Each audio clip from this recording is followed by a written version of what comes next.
to our Summer Explorers Camp 2021 virtual edition. So this week we're going to be studying the country of Panama. We're going to have some in-person campers here with us at the museum, but for those of you who weren't able to get a spot, we're also doing these online videos to help you guys keep up with our activities and our presentations throughout the week. So for this video, we're going to be talking about kind of an introduction to Panama and just the little basic facts about it, and also giving you kind of an overview of a day in the life of a Panamanian citizen. So we'll go ahead and get started on here. So the first thing is, what do you know about Panama? Just before I even start talking about it, what are some basic things that you might know about the country of Panama? So I've got a couple of things here. This is called a Panama straw hat. Some of you might wear them on your vacations, or even just, to make a fashion statement, but it's just a basic straw hat. We'll talk about those a little later in the week if you don't know about them already. This is the Panamanian rainforest. So the country of Panama is known for having a very large rainforest with lots of different animals in them. That's another thing we'll talk about later this week. And then also, probably most of you know about the Panama Canal. It's a big part of the trade economy down there, but that's another thing that we'll cover later in the week for those of you who don't know about it already. So, where is Panama? I'll give you guys just a few seconds to see if you can spot it on your own, and then I will tell you where it is.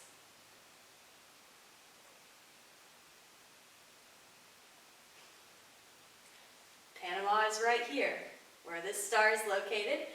It's at the very bottom of the Central American part. It's actually kind of a land bridge that connects North America up here with South America down here. And so what you can't see, actually the star is covering up where the canal goes through, but we'll look at that a little later. So just an overview of our camp schedule for the week. So Monday, which is today, we're going to be talking about Intro to Panama and a day in the life, and all of the crafts that we do will be kind of related to that. Tuesday, we'll be talking about beliefs and doing crafts related to beliefs.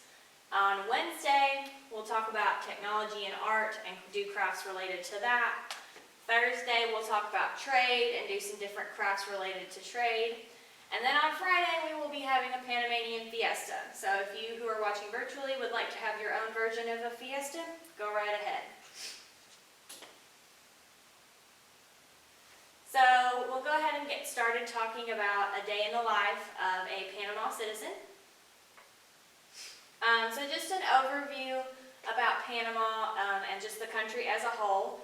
As I was saying a second ago, Panama is a natural land bridge that connects the South American continent with Central America, which is the lower part of the North American continent. This type of land formation is what's known as an isthmus. So that's basically the definition of a land bridge. Its population in 2020, they recorded 4.28 million people. So there's a lot of people that live there. Some of the languages that are spoken, its official language is Spanish, but they also use English widely in everyday life and also in business. Its capital city is Panama City. Their climate is mostly tropical because the country is located near the equator, which is a line that goes around the widest part of the center of the earth. And the countries that are located along this line all around the world all have the same tropical climate because that's where the earth is hottest. The geography of Panama has some rugged mountains. It's got plains. It's also got coastal areas, which are areas along the ocean. And then it's also got rainforest. So it's really got kind of a wide variety, a little bit of everything. It's a pretty diverse country. And then just a little bit about the name of Panama. So Panama actually means place of fishes in the local language, and that's mostly comes from its long coastline. So it has a very long natural coastline, which also goes back to the whole land bridge thing. So the history of Panama, we'll do a little backtracking and talk about how Panama came to be Panama as it is today. So the country itself was discovered and conquered by Spain between 1502 and 1519. And so it was often referred to as the Castilla de Oro, which was a source of gold and potential converts to the Catholic religion. It gained independence from Spain and entered a union with Colombia, which is a country in South America, in 1821. So they had another little alliance going on. They were introduced to the United States once the countries as a whole, as a whole globe, was looking for a way to shorten down some trade times and some trade routes. So they all decided that Panama was the perfect place to build a canal, which is a man-made body of water that allows ships to pass through to cut down on trade route times. And so the people that originally started the trade route were the French, but they ended up passing those rights over to the United States for various reasons, and they, once the United States acquired the rights to those, they ended up conspiring with the Panamanian elite to declare independence from Colombia. So they were breaking free of their alliance with Colombia due to the United States not being able to reach an agreement with them about the canal. So they became autonomous, which is another word for self-governing. They became an autonomous nation because of its position in the Trans-Isthmus, so because of the Panama Canal, basically. And they became known as the path between the seas. So they gained independence from Colombia in 1903 as a result of the signing of a treaty that granted the U.S. the right to build the Panama Canal. So whenever Spain came to colonize Panama, they encountered a bunch of indigenous groups. So indigenous means originating or occurring naturally in a particular place, or native. So these groups are people that lived there before Spain came. And even after the Spanish came and colonized them, there were some groups that retained their characteristics and their ways of life. So they're still known to even today.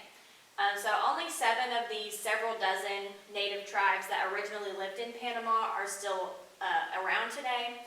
One of the largest of these is called the Nobe Bugle tribe. They're the largest group, and they've largely resisted the outside attempts to take over their civilization. So they're one of the ones that are most prominent in the area. Another of these that are more well-known are the Guna. They are most well-known due to their distinctive dress. They also have a large degree of independence from outside intervention. Another couple of groups are the Imbera and the Wunan. Both of these tribes live on the edge of the jungle, and the main difference between the two is their language. So a couple of the smaller groups, one of them is the Naso.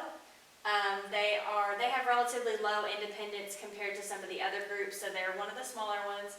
And then also the Bakota and the Bribri are both smaller groups. They maintain their own language and culture, but their numbers and political influence is less than some of the other ones.